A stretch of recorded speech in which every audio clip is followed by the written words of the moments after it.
नमस्कार मित्रों, आइए पढ़ना जारी रखते हैं। कक्षा 9 का पहला अध्याय 1857 की क्रांति। राजस्थान में 1857 की क्रांति की शुरुआत जो है वो नसीराबाद छावनी से हुआ। राजस्थान में क्रांति का सूत्रपात नसीराबाद छावनी से हुआ। इसके निम्न कारण रहे। उस समय नसीराबाद में 15वीं और 30वीं बंगाल नेटिव इन्फेंट्री, भारतीय तोपखाने की सैनिक टुकड़ी तथा पहली बम्बई लांसर्स के सैनिक विद्यमान थे। मेरठ विद्रोह की सूचना से 15वीं नेटिव इन्फेंट्री के सैनिकों ने सोचा कि यह सारी कार्यवाही भारतीय सैनिकों को कुचलने के लिए की गई है तथा तोपें भी उनके विरुद्ध प्रयोग करने के लिए तैयार की गई हैं। अतः उनमें विद्रोह की भावना जागृत हो गई। अगर आपसे प्रश्न पूछा जाए कि 15वीं और 30वीं बंगाल नेटिव इन्फेंट्री का संबंध किससे रहा, इसका उत्तर होगा नसीराबाद। दूसरे 15वीं और 30वीं बंगाल नेटिव इन्फेंट्री ने अंग्रेज़ों के विरुद्ध विद्रोह किया था। बम्बई लांसर्स के सैनिक जो है वो अंत तक अंग्रेज़ों के वफादार रहे थे। 15वीं बंगाल नेटिव इन्फेंट्री की एक टुकड़ी काफ़ी समय से अजमेर शस्त्रागार की रक्षा कर रही थी। संदेह के कारण उसे वहाँ से नसीराबाद भेज दिया। इससे सैनिकों के मन में यह धारणा बन गई कि उन पर अविश्वास किया जा रहा है। अतः वे ब्रिटिश अधिकारियों से नाराज हो गए। इन दिनों बाजारों और छावनियों में बंगाल और दिल्ली के संदेशवाहक साधु और फकीरों के वेश में राजस्थान आए। उन्होंने चर्बी वाले कारतूसों के विरुद्ध प्रचार कर विद्रोह का संदेश प्रचारित किया। भारतीय सैनिकों ने सोचा कि अंग्रेज उन्हें धोखे से ईसाई बनाना चाहते हैं। इस धार्मिक भावना के कारण भी उत्तेजना फैली। भारतीय सैनिकों पर नियंत्रण रखने के लिए बाहर से यूरोपियन सेना और कुछ तोपें मंगवाई गईं। इस तथ्य को गुप्त रखा गया था और बाद में जब यह बात प्रकट हो गई तो सेना में उत्तेजना फैल गई। इन्हीं कारणों से 28 मई 1857 को 15वीं बटालियन नेटिव इन्फेंट्री के सैनिकों ने तोपखाने पर अधिकार कर लिया। सारी छावनी में भगदड़ मच गई। सैनिकों ने शस्त्रागार लूट लिया। अंग्रेज सैनिक अधिकारियों मेजर स्पोटिसवुड और कर्नल न्यूबारी की हत्या कर दी गई। लेफ्टिनेंट लॉक तथा कप्तान हार्डी घायल हो गए। अंग्रेज अधिकारियों ने नसीराबाद से भागकर ब्यावर में शरण ली। चर्च और अधिकारियों के बंगले में आग लगा दी गई। खजाने की तिजोरियां तोड़ दी गईं। पर इन विद्रोही सैनिकों ने 4 ब्रिटिश अधिकारियों के अलावा रक्त की एक बूंद भी नहीं बहाई। छावनी को तहस नहस करने के बाद विप्लवी सैनिकों ने अविलंब दिल्ली की ओर प्रस्थान किया। 18 जून 1857 को विप्लवी दिल्ली पहुंच गए और दिल्ली में डेरा डाले अंग्रेजी पलटन पर पीछे से आक्रमण किया, जिसमें अंग्रेज परास्त हुए। नीमच में क्रांति। नसीराबाद की क्रांति की सूचना जब नीमच पहुंची तो 3 जून 1857 को नीमच के सैनिकों ने भी विद्रोह कर दिया। क्रांतिकारियों ने छावनी को लूट लिया तथा उसमें आग लगा दी।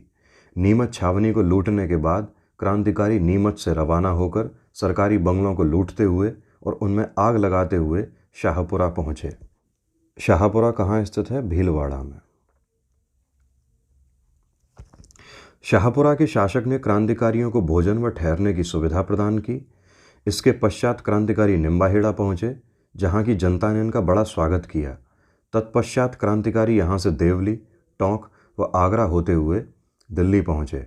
मार्ग में अनेक स्थानों पर जनता ने क्रांतिकारियों का स्वागत किया तथा क्रांतिकारियों की संख्या में भी काफ़ी वृद्धि हो गई। नीमच से क्रांतिकारियों के चले जाने के पश्चात एजीजी लॉरेंस के निर्देश पर कप्तान सॉवर्ष ने कोटा, बूंदी और मेवाड़ की राजकीय फौजों की सहायता से 8 जून 1857 ईस्वी को नीमच पर पुनः अधिकार कर लिया। कप्तान मेजर सॉवर्ष उदयपुर के पॉलिटिकल एजेंट थे। एरनपुरा और आउवा की क्रांति। अंग्रेज़ों के विरुद्ध विद्रोह का झंडा उठाने और उनकी सत्ता को चुनौती देने का काम मारवाड़ के जागीरदारों ने किया। एरनपुरा में स्थित जोधपुर की सैनिक टुकड़ी को जब नसीराबाद में हुई क्रांति की सूचना मिली तो उसने भी 21 अगस्त 1857 को क्रांति का बिगुल बजा दिया। क्रांतिकारियों ने एरनपुरा स्टेशन को लूटा और मारवाड़ के रास्ते दिल्ली की ओर रवाना हो गए। जब क्रांतिकारी पाली पहुंचे तो आउवा, पाली जिले में स्थित एक गांव के ठाकुर कुशाल सिंह ने उन्हें अपनी सेवा में ले लिया। आउवा का ठाकुर मारवाड़ का शक्तिशाली सामंत था। वह अंग्रेज़ों एवं जोधपुर के महाराजा दोनों का विरोधी था। ऐसा कहा जाता है कि मेवाड़ और मारवाड़ के अनेक सामंत अपनी सेनाएं लेकर कुशाल सिंह की सहायता के लिए आऊआ आ पहुंचे। जोधपुर के तत्कालीन महाराजा थे तख्त सिंह ने सिंघवी कुशलराज के नेतृत्व में एक फौज अंग्रेजों का दमन करने हेतु आऊआ भेजी। 8 सितंबर 1857 को आऊआ के ठाकुर व क्रांतिकारियों की संयुक्त सेना ने जोधपुर की राजकीय फौज को पराजित कर दिया। इस संघर्ष में किलेदार अनार सिंह मारा गया तथा सिंघवी कुशलराज जान बचाकर वहां से भाग खड़ा हुआ। जोधपुर फौज की सारी तोपें व बहुत सारी युद्ध सामग्री क्रांतिकारियों के हाथ लग गई।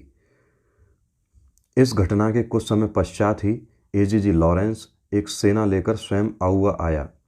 18 सितंबर को लॉरेंस की सेना व क्रांतिकारियों के बीच भीषण संघर्ष हुआ, जिसमें लॉरेंस को पराजय का सामना करना पड़ा।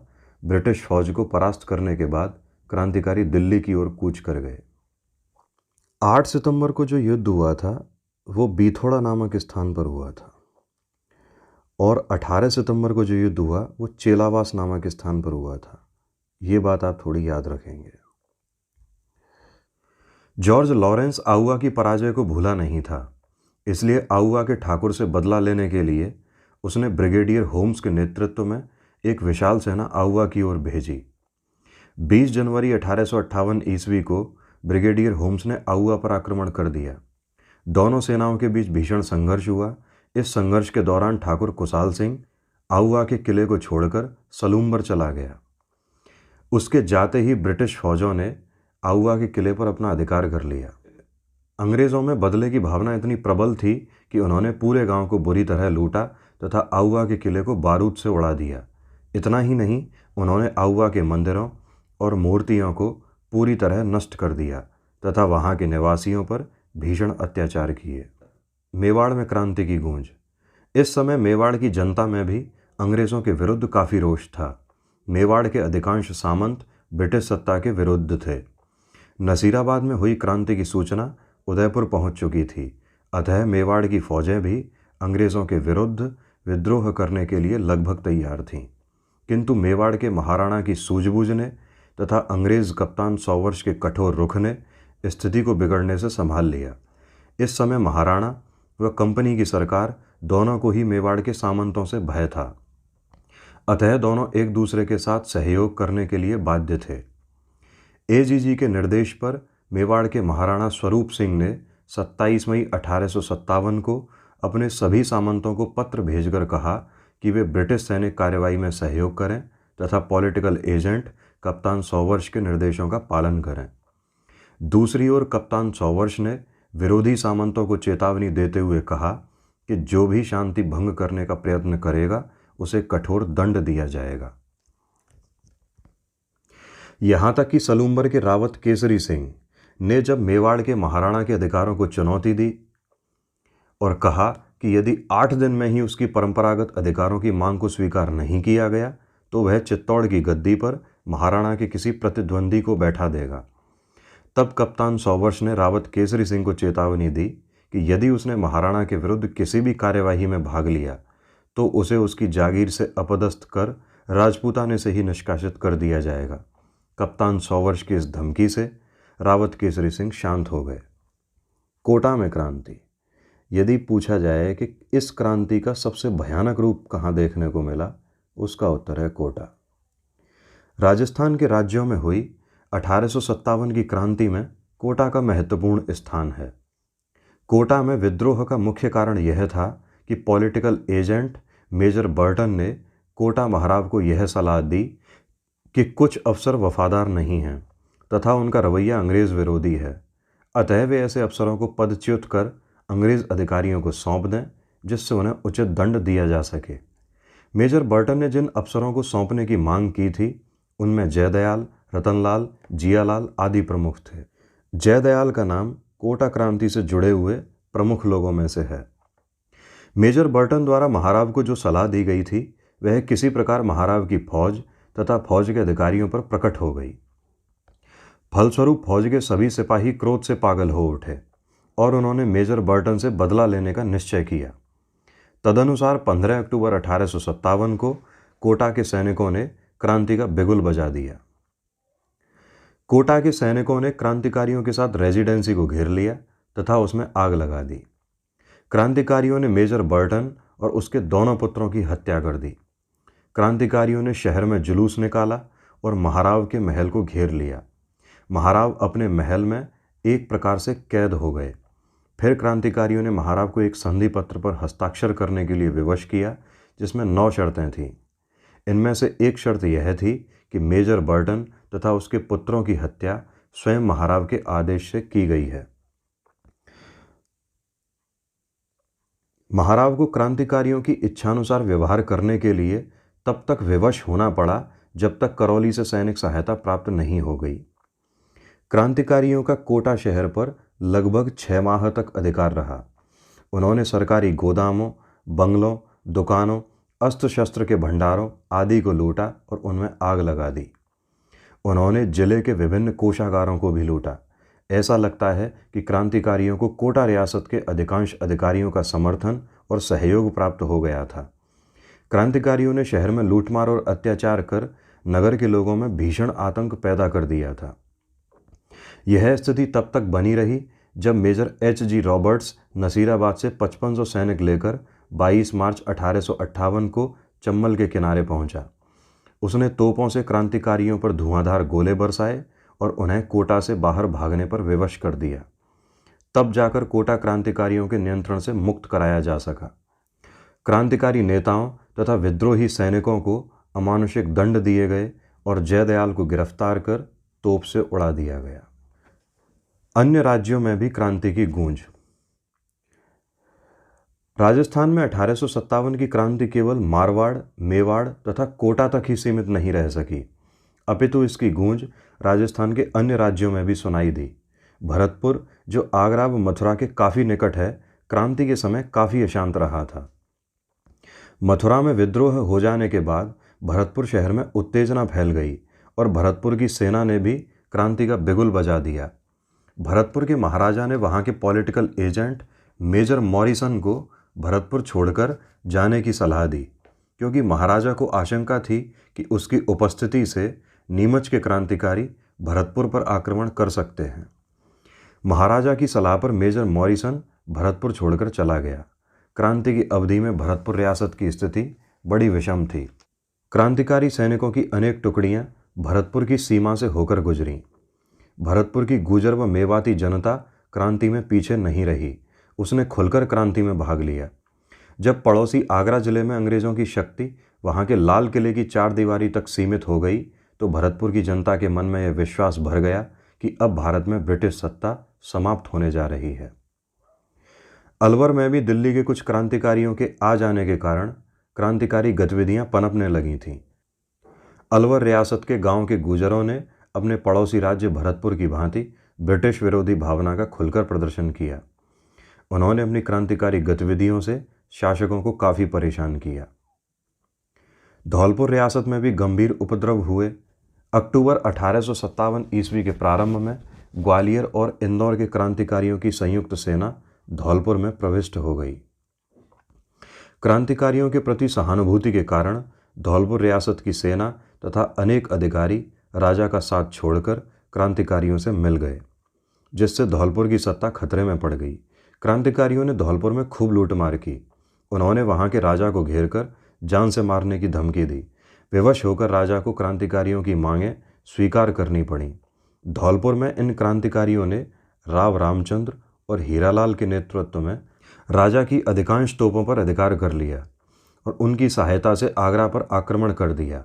यह स्थिति तब तक बनी रही जब दिसंबर में पटियाला के शासक द्वारा भेजी गई सेना की सहायता से धौलपुर में व्यवस्था स्थापित नहीं हो गई। जयपुर में महाराजा को उनके एक पदाधिकारी राव शिव सिंह ने यह सलाह दी कि वे अंग्रेज़ों तथा मुगल बादशाह बहादुर शाह दोनों से मित्रतापूर्ण संबंध बनाए रखें, किंतु उनके प्राइवेट सेक्रेटरी पंडित शिवदीन ने महाराज पर अंग्रेज़ों का साथ देने के लिए जोर डाला। जयपुर में नवाब विलायत खां, मियाँ उस्मान खां और सादुल्ला खां मुगल सम्राट से मिलकर ब्रिटिश सत्ता के विरुद्ध क्रांति का षड्यंत्र रच रहे थे। मुगल सम्राट के साथ किए गए इनके पत्र व्यवहार की जानकारी महाराज को मालूम हो गई। अतः उन्होंने सादुल्ला खां को राज्य से निष्कासित कर दिया और शेष दोनों को बंदी बनाकर कारागार में डाल दिया। टोंक में भी नवाब की सेना ने मीर आलम खां के नेतृत्व में विद्रोह कर दिया। टोंक का नवाब अंग्रेज़ों के साथ था, मगर नवाब की सेना ने नीमच के क्रांतिकारियों को टोंक आने के लिए आमंत्रित किया और उनकी सहायता से नवाब के किले को घेर लिया। नवाब ने सैनिकों को डराने धमकाने का भरपूर प्रयास किया, किंतु वह सफल नहीं हो सका। सलूम्बर और कोठारिया का योगदान। आउवा जोधपुर के ठाकुर कुशाल सिंह से प्रेरणा लेकर मेवाड़ के दो प्रमुख सामंतों सलूम्बर के रावत केसरी सिंह और कोठारिया के रावत ज्योत सिंह का 1857 ईस्वी के स्वतंत्रता संग्राम में अपूर्व योगदान रहा है। यह सही है कि मारवाड़ के सामंतों की भांति मेवाड़ के सामंतों ने खुलकर क्रांति में भाग नहीं लिया, किंतु अंग्रेजों का विरोध करने वाले क्रांतिकारी नेताओं तथा ब्रिटिश सत्ता के विरोधी जागीरदारों को सलूम्बर और कोठारिया के रावतों ने अपने यहाँ शरण दी। उन्होंने क्रांतिकारियों के परिवारों को भी आश्रय दिया। सलूम्बर के रावत केसरी सिंह ने आसपास के जागीरदारों को साथ लेकर आउवा के ठाकुर के स्वतंत्रता यज्ञ में भरपूर सहायता की। उदयपुर के महाराणा ने कंपनी सरकार के साथ जो संधि की, केसरी सिंह ने उसका खुलकर विरोध किया। A.G. लॉरेंस ने केसरी सिंह की ब्रिटिश विरोधी गतिविधियों को देखकर महाराणा उदयपुर पर यह दबाव डाला कि वे इसके विरुद्ध कार्रवाई करें, किंतु महाराणा उसके विरुद्ध कार्रवाई करने का साहस नहीं जुटा सके। अंग्रेज़ों द्वारा आउवा गांव को तहस नहस कर दिया गया तथा आउवा के ठाकुर कुशाल सिंह निरीह अवस्था में इधर उधर भटक रहे थे। तब कोठारिया के रावत ज्योत सिंह ने उनको गले लगाया। सवाल पूछा जा सकता है कि आउवा के ठाकुर कुशाल सिंह को कहाँ के रावत ने अपनी शरण दी? इसका उत्तर है कोठारिया। उन्होंने कोठारिया में पेशवा नाना साहब और उनके परिवार को भी शरण दी थी तथा सब प्रकार की सुख सुविधा उपलब्ध करवाई। इस प्रकार ब्रिटिश सत्ता का विरोध कर भावी परिणामों की चिंता न कर सलूम्बर व कोठारिया की रावतों ने अपूर्व त्याग और साहस का परिचय दिया। अगस्त 1858 ईस्वी तक समस्त भारत में विद्रोह कुचल दिया गया। नवंबर 1858 ईस्वी में ईस्ट इंडिया कंपनी ने भारत का शासन ब्रिटिश ताज को सौंप दिया। ब्रिटेन की महारानी विक्टोरिया की ओर से भारत के सभी नरेशों के अधिकारों व विशेषाधिकारों को सुरक्षित रखने का आश्वासन दिया गया। उदयपुर महाराणा ने इसका स्वागत किया और अंग्रेज़ों के सम्मान में भव्य दावत दी गई। यद्यपि राजस्थान में प्रथम स्वतंत्रता संग्राम असफल रहा, परंतु विप्लव के बाद राजस्थान के परंपरागत ढांचे का स्वरूप बदलने लगा। आधुनिक शिक्षा का प्रसार, नए मध्यम वर्ग का जन्म, प्रशासनिक सेवाओं में जनसाधारण की नियुक्तियां, वैश्य समुदाय का सहयोग लिया जाने लगा। इन्हें महत्वपूर्ण पद और विभिन्न प्रकार के संरक्षण देना आदि कुछ इस तरह के कार्य होने लगे, जिससे राजपूतों का महत्व कम होता गया। राजस्थान के नरेश और जागीरदार अब अंग्रेज़ों पर पूरी तरह निर्भर हो गए। 1857 की क्रांति की असफलता के कारण राजस्थान के राजाओं ने अंग्रेज़ों के प्रति अपनी झुकने की प्रवृत्ति का परिचय दिया। जयपुर, अलवर, भरतपुर, धौलपुर, करौली, सिरोही, टोंक, बीकानेर, डूंगरपुर, बांसवाड़ा और प्रतापगढ़ के शासकों ने विप्लव की आंधी को रोकने के लिए ब्रिटिश सत्ता को सहयोग दिया। मुगल सम्राट बहादुर शाह तथा स्थानीय विद्रोहियों ने राजस्थानी राजाओं को स्वतंत्रता संग्राम का नेतृत्व प्रदान करते हुए आमंत्रित किया, पर इसके बाद भी उन्होंने अंग्रेज़ों का साथ दिया। राजस्थान के विद्रोहियों में आपसी एकता और संपर्क का अभाव था। कोटा, नसीराबाद, भरतपुर, धौलपुर, टोंक आदि में अलग अलग समय पर क्रांति होने के कारण अंग्रेज़ों को विद्रोहियों से निपटने का अवसर मिल गया था। मारवाड़, मेवाड़ और जयपुर आदि नरेशों ने तात्या टोपे को किसी प्रकार का सहयोग नहीं दिया था। राजस्थान की 18 रियासतों में संगठन और एकता का अभाव था। नेतृत्व के लिए जब मेवाड़ के महाराणा से संपर्क किया तो नेतृत्व प्रदान करने के बजाय उन्होंने शासकों के पत्र व्यवहार संबंधी सारे दस्तावेज ही ब्रिटिश अधिकारियों को सौंप दिए। राजस्थान अनेक देशी रियासतों में बटा हुआ था। इस कारण उसमें क्रांतिकारियों का कोई केंद्रीय संगठन नहीं था। उनमें नेतृत्व का भी सर्वथा अभाव था। क्रांतिकारियों के बीच आपस में संपर्क भी नहीं रहा। उनमें त्याग और बलिदान की भावना तो थी, किंतु उनमें न तो अंग्रेजों जैसा रणकौशल था और न वे अंग्रेज सैनिकों के समान प्रशिक्षित थे। इसके अतिरिक्त क्रांतिकारियों को धन, रसद और हथियारों की कमी का भी सामना करना पड़ा। अंग्रेज़ों ने अन्य क्षेत्रों में हुई क्रांति का दमन करते हुए जून 1858 ईस्वी तक उत्तर भारत के अधिकांश भागों पर पुनः अपना नियंत्रण कर लिया। इस कारण उन्होंने राजस्थान में हुई क्रांति का दमन करने के लिए अपनी पूरी शक्ति लगा दी। 1857 की क्रांति की असफलता के परिणाम। सन 1857 की क्रांति के असफल होने के बाद राजस्थान की रियासतें ब्रिटिश संरक्षण में चली गईं। ब्रिटिश सम्राट ने राजस्थान की सभी रियासतों में कंपनी द्वारा की गई संधियां जारी रखीं। राजस्थान की जनता पर अब गुलामी का दोहरा अंकुश हो गया। एक तो वे रियासती राजाओं के अधीन थे, दूसरे अंग्रेज़ों का भी उन पर नियंत्रण हो गया था। परिणाम स्वरूप यह निश्चित हो गया कि निकट भविष्य में राजस्थान में स्वतंत्रता आंदोलन का कोई भविष्य नहीं है। अंग्रेजी शिक्षा के प्रसार के कारण भी लोगों में राष्ट्रीय जागृति का प्रादुर्भाव हुआ। स्वधर्म, स्वदेशी स्वराज, स्वभाषा के फलस्वरूप लोगों में क्रांति की भावना पुनः पल्लवित हुई। इस भावना का बल प्रदान करने वालों में अर्जुन लाल सेठी, केसरी सिंह बारहट, गोपाल सिंह खरवा आदि अग्रणी माने जाते हैं। इस क्रांति की असफलता ने भावी संगठित आंदोलन की भूमिका तैयार कर दी।